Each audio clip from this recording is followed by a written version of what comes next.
So, I'm 3 months into what was supposed to be my beautiful, blissful married life. And I think I just realized I accidentally married a human houseplant. Except less useful. At least houseplants clean the air. Before the wedding, my husband, let's call him Eric, was the kind of guy who'd wipe down the counters, do his own laundry, and didn't have to be begged to take the trash out.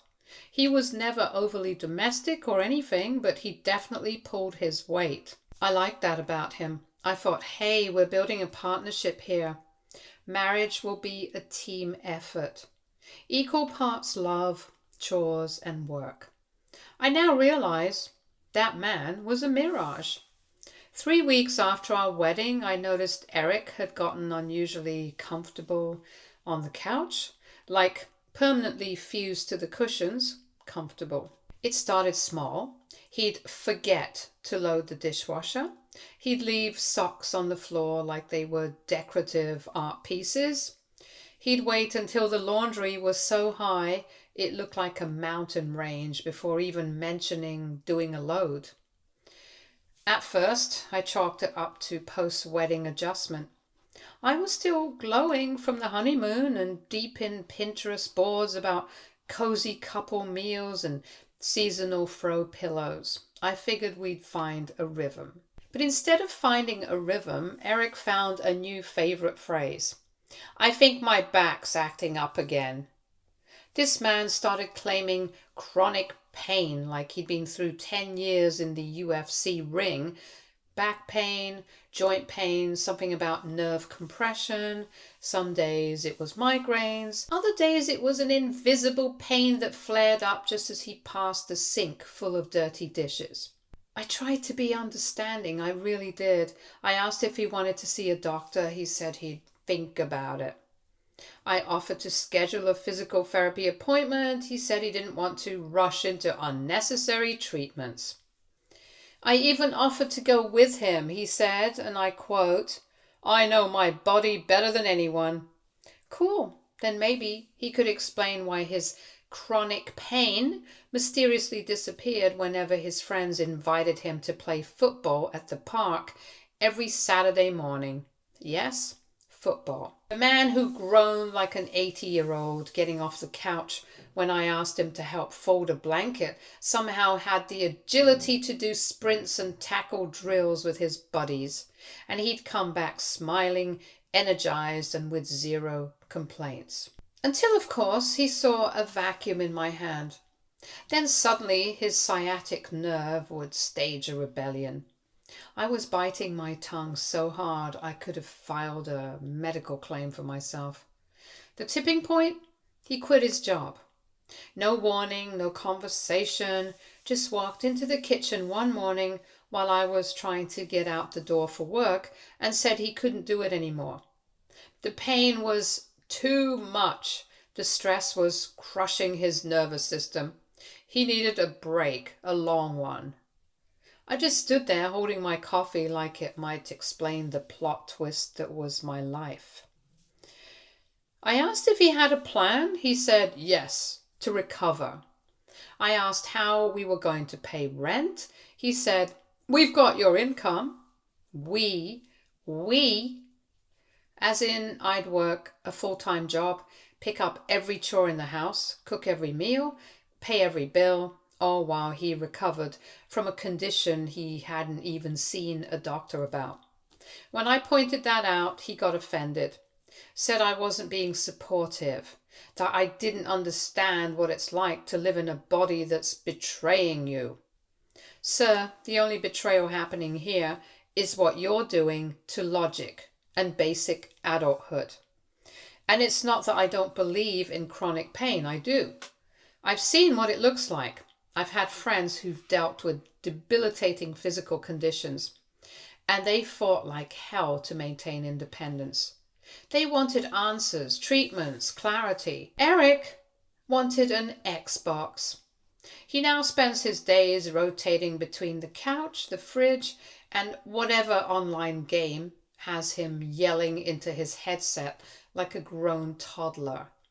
Meanwhile, I'm drowning in work meetings, dirty dishes, unpaid bills, and the slow growing realization that I might have accidentally adopted a man child. And yet, he still has the nerve to act like he's the one suffering. Last week, I asked him if he could at least help by taking care of dinner a few times a week. He said, "Standing too long makes the pain worse." But guess who stood in a crowded bar for 3 hours watching a game with his buddies the same night? Guess who got tagged in an Instagram story drowning beer and doing the stupid little touchdown dance he does? Guess who apparently can't stand for 10 minutes in the kitchen but can jump 3 feet in the air when someone scores? Yeah. So here I am, 3 months into marriage, one Google search away from how to file for an annulment without a dramatic meltdown. And the kicker? He still thinks I'm just going through a mood. Honey, this isn't a mood. This is me realizing I married a man who auditioned for the role of partner and is now freelancing as a human sofa. Update 1. So, after the whole quitting his job to recover spiritually, emotionally, and physically stunt, I decided to give it another 2 weeks before I let myself spiral. I thought maybe he's genuinely burnt out. Maybe he needs time. Burnout is real. People hit breaking points. I was willing to be patient, supportive even. You know what's not supportive? Being treated like an unpaid nurse with a full-time job, a second part-time job at home, and a husband who thinks brushing crumbs off his chest qualifies as housework. Those 2 weeks turned into a masterclass in Olympic-level excuses. Day 1, his joints locked up the moment he touched a sponge. Day 3, he couldn't carry the laundry basket but could lift a case of beer when his buddies came over. Day 6, he said opening the dishwasher triggered nerve pain. I caught him hauling a 6-foot-tall punching dummy from the garage into the living room so they could play some kind of DIY UFC video challenge. I asked him point blank if he was seriously in pain or just exaggerating to avoid responsibility. He gave me the most offended expression, like I just insulted his grandmother and kicked a puppy. He said, "Just because you can't see pain doesn't mean it's not real." Which, yes, valid. Invisible pain is real. I would never mock someone who was struggling. But you can't shout, "My body is failing me" at 11 a.m. and then sprint to the front door like an excited Labrador at 6 p.m. because someone's offering free wings and a poker night. I started noticing patterns. When I was home, he was struggling. When I wasn't, he was fine. When the house was quiet and there was nothing social going on, every bone in his body was on strike. But when his friends called and said they were going bowling or shooting hoops or going out to a food truck festival, suddenly his spine had experienced a miraculous recovery. I stopped arguing and started paying attention. And I mean really paying attention. I started tracking the flare-ups. Guess what? They only flared up when I asked for help, brought up chores, or suggested something boring like chores again. It's not just the physical work he avoids either, it's every form of adulting.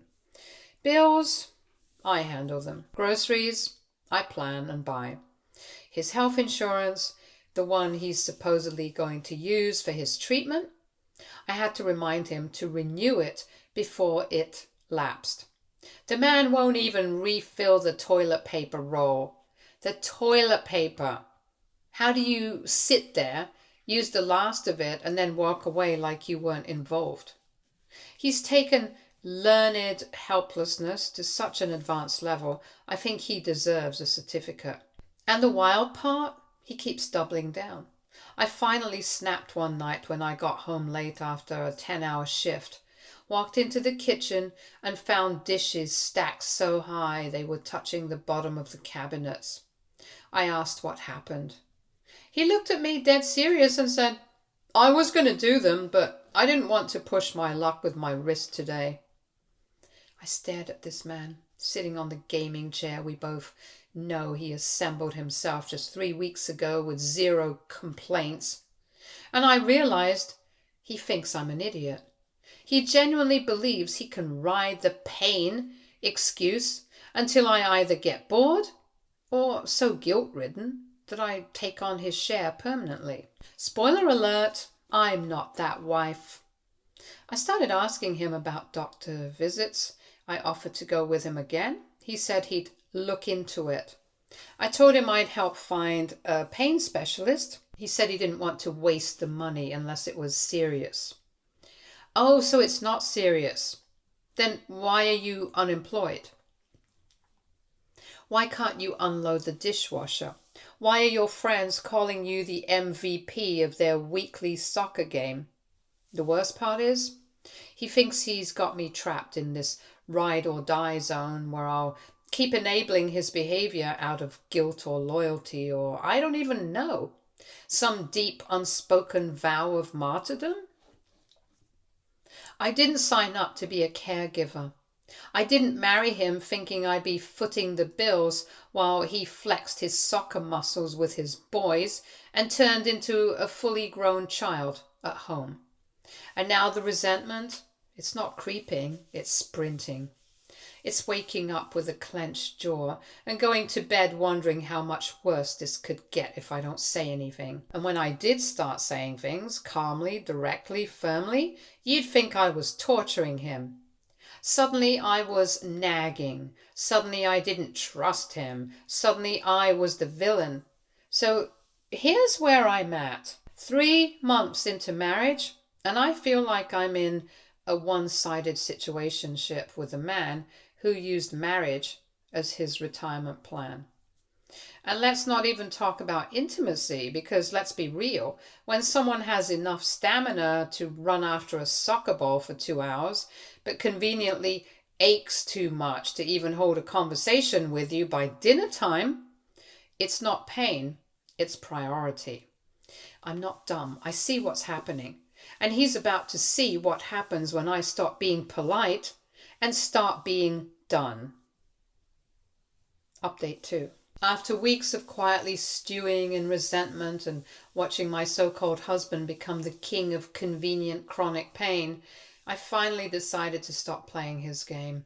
I didn't even come out swinging. I started small, just 1 sentence, while I packed my lunch before work. "Hey, I need you to do the dishes before I get home." That was it. No yelling. No dramatic lecture, just a basic ask. You'd think I told him to hike Everest barefoot. He blinked at me and said he wasn't sure he'd be feeling up to it, depending on how bad his pain got during the day.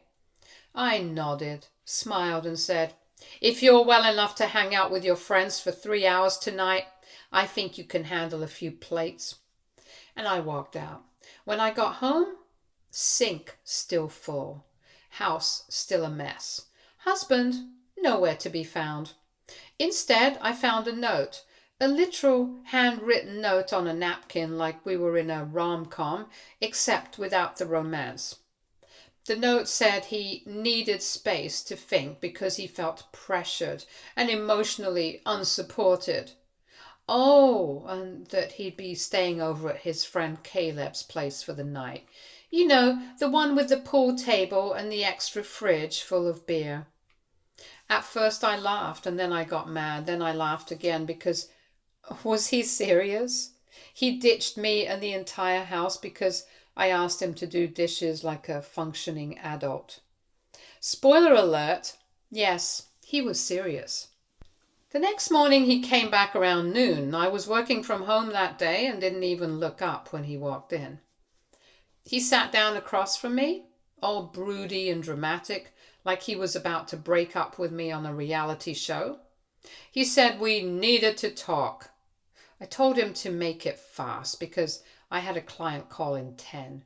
So he launched into this big monologue about how I wasn't being compassionate, how I was weaponizing chores, and how he felt like he was being punished for being in pain. I asked him what his actual diagnosis was. He said, "You don't need a diagnosis to know your body." I asked him when he planned on seeing a doctor. He said, "When I'm ready." I asked him what he planned to contribute to the house while he waited for inspiration to strike. He said, "I'm doing my best." That's when I realized we weren't even having the same conversation. I was talking about partnership.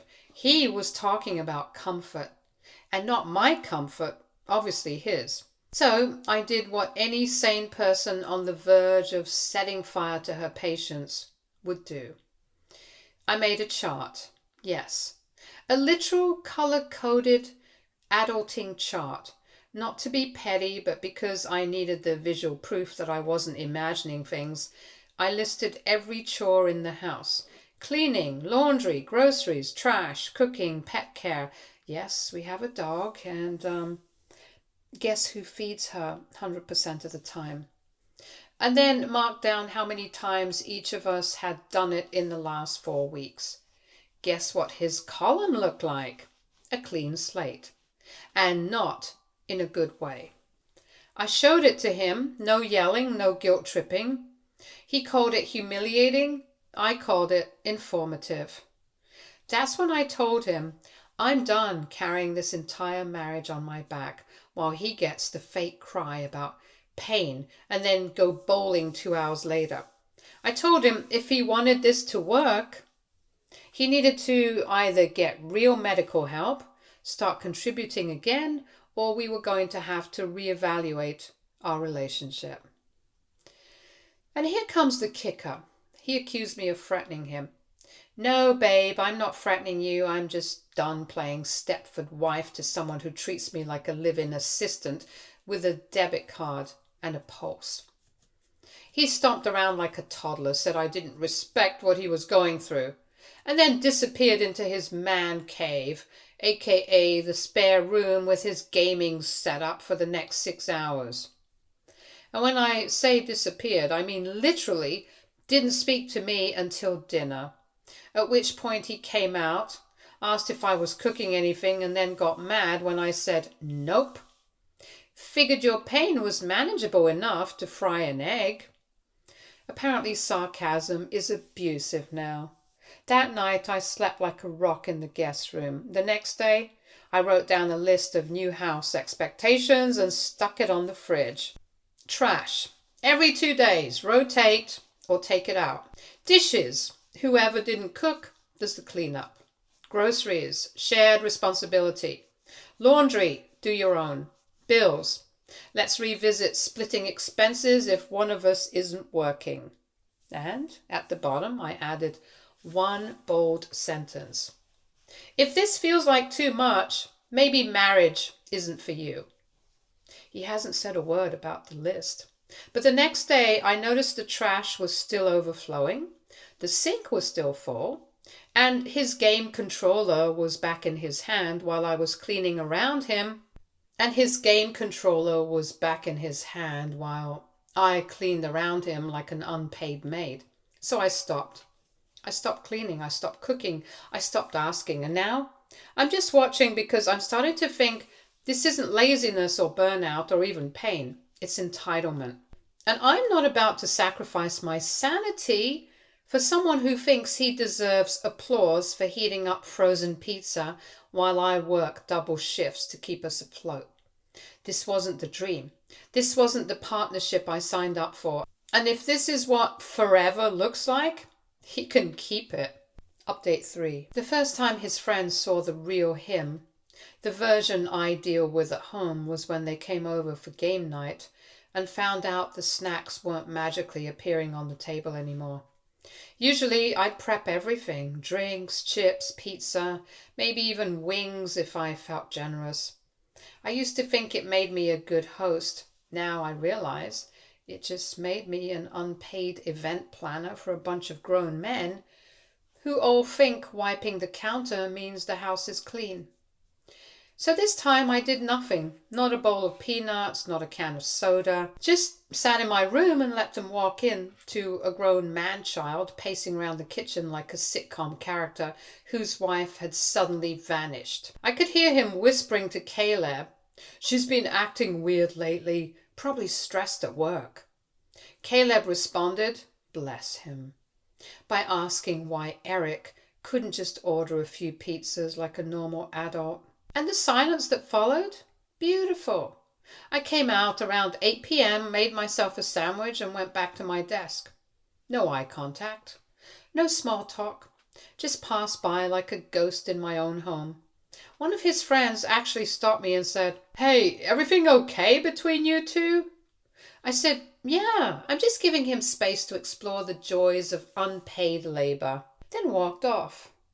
After that, the guys didn't stay long. One by one, they started heading out. I overheard one of them say that they might take a break from hangouts until things settled. Eric came into the bedroom an hour later and stood in the doorway like I was supposed to give him a standing ovation for surviving a single evening without catered snacks. He asked if I was trying to embarrass him. I said nope, just choosing not to enable anymore. He said I was being spiteful. I said I was tired. Tired of playing support staff to someone who thought the marriage license came with a full-time chef and maid. And then the grand moment of emotional manipulation. He said I was hurting him emotionally and that stress made his pain worse. The same pain that disappears when beer pong is involved. I wasn't buying it anymore. I told him, if your idea of pain management is me absorbing all your responsibilities while you play victim, maybe you should talk to a therapist instead of hiding behind your joystick. I don't remember it word for word, but it was something along these lines. And then I left. Not the house, just the argument. I walked right out and went to my friend's place for the night. And that, my friends, was the first time I had peace in weeks. The next few days, he acted wounded, not physically, mind you, emotionally. The tragic husband abandoned by his cruel wife who dared to ask for basic things. He started making coffee in the mornings. Once, as if a single cup of slightly burnt coffee was going to erase months of laziness, he also posted a picture of us from our wedding on Instagram with a long caption about navigating marriage's hard moments and choosing love. I rolled my eyes, especially because 2 days later he still hadn't touched the dishes. And then came the moment that made me realize it wasn't just that he was lazy, it was that he truly believed I'd never leave. See, he was talking to his sister on the phone on speaker because subtlety isn't his strength. And she asked how things were going, and he actually laughed and said, "She's just having a moment. She'll get over it. She always does." Always does. That's when the switch flipped for me. This man wasn't clueless.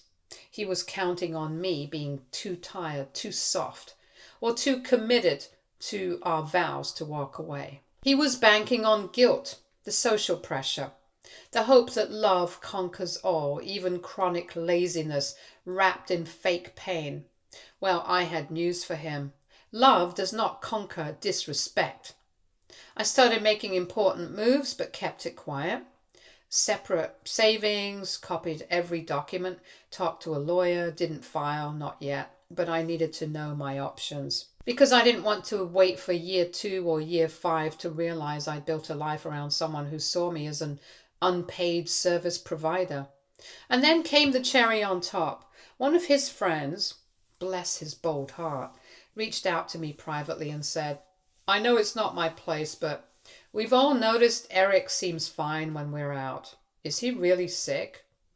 I didn't respond with a long explanation. I just said, "Ask him who cleans the bathroom." And that was it.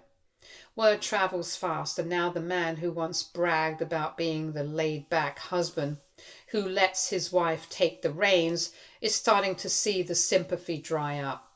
Because here's the thing about freeloaders in disguise. They usually count on the quiet partner to keep the peace while they keep pretending. But I wasn't staying quiet anymore. I was reclaiming my time, my energy, my boundaries, and soon, my last name. Update 4. It didn't take a grand betrayal or some dramatic public meltdown to end the marriage, just a very quiet morning. I was sipping my coffee, made by me, obviously, while he was still snoring away like someone who just completed a 12-hour construction shift rather than another day of doing exactly nothing. And I realized something simple. I was done. Not angry, not heartbroken, just done. Like a light had switched off somewhere inside me, and I wasn't going to sit in the dark pretending it was cozy. I left a note, polite, simple, honest. Told him I'd be staying with a friend for a while, that we needed space, that I'd already spoken to a lawyer and was starting the annulment process. No threats, no drama, just information. I packed a suitcase, my work laptop, my documents, and my piece, and I left. And wouldn't you know it, suddenly the man who hadn't lifted a finger in months found the strength to sprint through grief, rage, denial, and negotiation all in the span of 3 days. The first call was confused. Why was I overreacting? Couldn't I just come home and talk things through? I said we had talked. He just hadn't listened. The second call was angry. How dare I abandon him after everything he was going through? I asked him to name the last thing he had done for me. He was quiet for 3 full seconds and then said, I brought you a drink that one time when you were working late. I told him that was 3 months ago, and it was the wrong drink. The third call, that's when he started crying. Suddenly he was devastated, blindsided, claimed he was already looking for work and had booked a doctor's appointment, said he'd go to therapy, said he'd do anything, and I didn't believe a word. Because if someone only tries to improve when you're halfway out the door, they're not changing for you, they're changing for control. I said I was glad he was finally taking his health seriously, but I wasn't interested in being the practice round for his personal growth. He kept calling, texting, sending long emails about our love and how we can get through anything. Even tried to guilt me by saying, so what, you're just going to walk away from a marriage because I was in pain? No, I was walking away because he refused to do anything about it. Pain isn't the problem. Denial is, laziness is, entitlement is. He started reaching out to my friends, trying to win them over, telling them he was working on himself and regretted everything. One of them told him flat out, you regret getting caught, not how you acted. That friend got a fruit basket from me. Eventually, his family found out. His mom, who, surprise, surprise, was always low-key dismissive of me, called to say she thought I was being harsh. I asked her if she was free to come over and clean her son's bathroom, since apparently I was the only one expected to take care of it. She hung up. His sister texted me separately and said, honestly, I never understood why you married him. He's been coddled his whole life. And that text, it felt like someone finally handed me the validation I never got from his side of the family. I moved forward with the annulment. I claimed misrepresentation and used his so-called chronic pain against him. He begged me to delay it, said he just needed time to prove that he could be better. I told him I didn't need proof, I needed peace. And guess what? My peace doesn't require his involvement at all. Last time we spoke in person, he stood on the doorstep of the apartment I'd rented on my own, looking smaller than I'd ever seen him look. He said, you're really going to end this over some dishes? I looked him right in the eye and said, no, I'm ending this because you thought that's all it was about. He didn't respond, just blinked at me like he was hoping I'd crack, that I'd break down and hug him and tell him we could start over. Instead, I closed the door. That was 3 months ago, and since then, I've been rebuilding. It's not glamorous. It's not some perfect glow-up montage where I'm suddenly a millionaire with abs and a dream job. But I wake up in a clean apartment, pay my own bills, eat dinner in silence. I go out when I feel like it, and I don't have to work double shifts. No one expects me to carry their weight while they act like I should feel grateful for their emotional presence. Sometimes that's enough. He still tries occasionally, sends me photos of himself at job interviews, updates me on his health progress, talks about the growth journey he's on.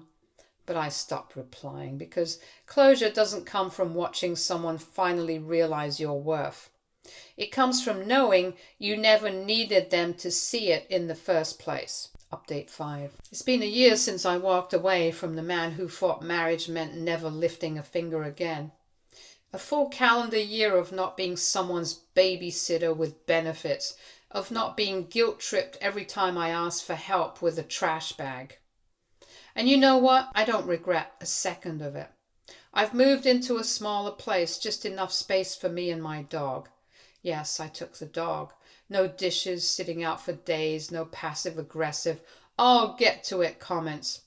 No emotional roller coasters disguised as back pain, leg pain, or ass pain. Just quiet. I got a promotion a few months ago, and turns out, when you're not emotionally exhausted from dragging another adult through basic life responsibilities, your brain works better. Who knew? As for him, I only hear about him in fragments now. He's bounced between jobs, moved back in with his mom for a bit. His Instagram is full of inspirational quotes and gym selfies with captions like, "Growth isn't linear." Honestly, I wish him well, truly, but not well enough to ever entertain a text from him again. The final message I got from him about 6 months ago simply said, "You were right. I wasn't ready for marriage." I didn't respond because by then I wasn't even angry anymore. I was just free. And let me tell you, freedom doesn't always come in the form of huge life changes or glow-up montages. Sometimes it's just coming home after a long day and not seeing a grown man playing video games while waiting for you to cook dinner with mystery pain. Sometimes it's silence, sometimes it's peace, and that's worth more than any "I've changed" speech he could have given me. Here's to never mistaking bare minimum effort for love again, and to never do someone else's dishes unless I actually want to. Also, the annulment went through. Stay tuned for more stories from our girl relationships.